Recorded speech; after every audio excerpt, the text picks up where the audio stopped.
Is my hair all right? How's my tie? What are you doing just sitting there? Don't you know Chinese leader Xi Jinping is here right now? It's gonna be a party! A communist party. Hi, welcome to China Uncensored. I'm your host, Chris Chappell. Chinese leader Xi Jinping is meeting with US President Barack Obama. It's Xi's first official visit to the US, and these two know how to have a good time.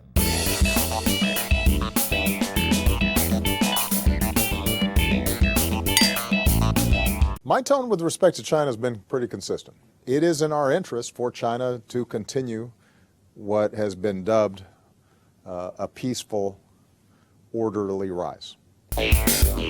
And nothing says peaceful, orderly rise quite like threatening American companies. The first stop on Xi Jinping's tour this week was not the White House, but Seattle.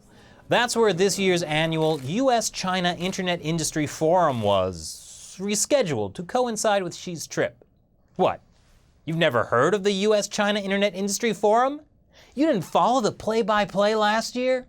The delegates will focus their discussion on cloud service, internet access, and administration, as well as the relationship between economic development and public interest. Huh? What? Oh. Anyway, you might think that no sane person would ever waste their time coming to an event like this. But this year's forum was a little different. Not just because the leader of the biggest country on earth showed up, but because US tech companies were forced to come. The head of China's propaganda department told them either to show up or face repercussions, according to James Mulvenon of Defense Group Inc. It was the same tactic my high school drama teacher used to get us to go to her musical rendition of Noah's Ark. And this is just one part of a larger effort by the Chinese regime to control American tech companies. They've got a couple of laws that are working their way through the system that would essentially force all foreign companies, including U.S. companies, to turn over to the Chinese government mechanisms where they could snoop and keep track of all the users of those services. That was back at the beginning of the year. But now, the Chinese regime is taking it to the next level. This summer, the China Information Technology Security Evaluation Center sent this letter to foreign tech firms. They want to make them sign a pledge to, among other things, not harm national security. That sounds intentionally vague. So, what does it actually mean?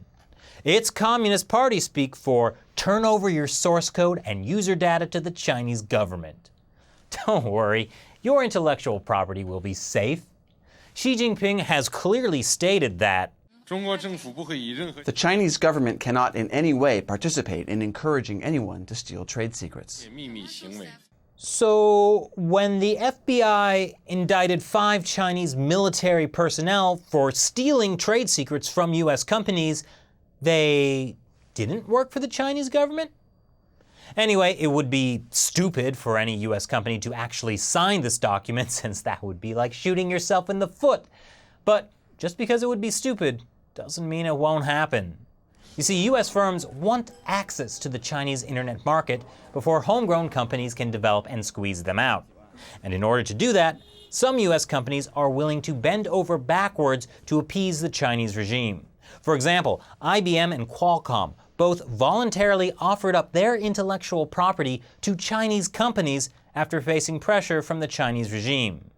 Others, like the CEO of Uber, have adopted CCP jargon while giving speeches in China. Dell pledged to invest $125 billion in China over the course of 5 years. Clearly, these companies are expecting big returns on investment. Except that might not happen. You can watch this recent episode to learn about how China is sucking trillions of dollars out of the US economy. When the Chinese regime says the price of doing business in China involves handing over your intellectual property, the only thing you're doing is saving them the trouble of trying to hack you. In an effort to get into the Chinese market before Chinese companies can, American companies are essentially giving their technology to those very same companies that will then just outcompete them a few years down the line. Like how Chinese authorities recently banned their government offices from using the latest version of Microsoft Windows and replace it with a made-in-China operating system that looks suspiciously familiar. Does this mean US companies are blind to what's happening? Not really. On one hand, many companies are trying to appease Beijing to get market access. But on the other hand, back in the US, a lot of business leaders are lobbying the US government to do more to push back against these kinds of demands by the Chinese regime. But asking for protection while engaging in risky behavior is still probably not as good as avoiding that risky behavior altogether. So, what do you think? Leave your comments below. I would also like to take a moment and say thank you again to all my Patreon supporters. Your contributions play a big part in making this show possible. Once again, I'm Chris Chappell. See you next time. Which country is really the world's largest democracy? The answer to that, obviously, is China. That's why China is now considering a plan to build floating islands in the South China Sea.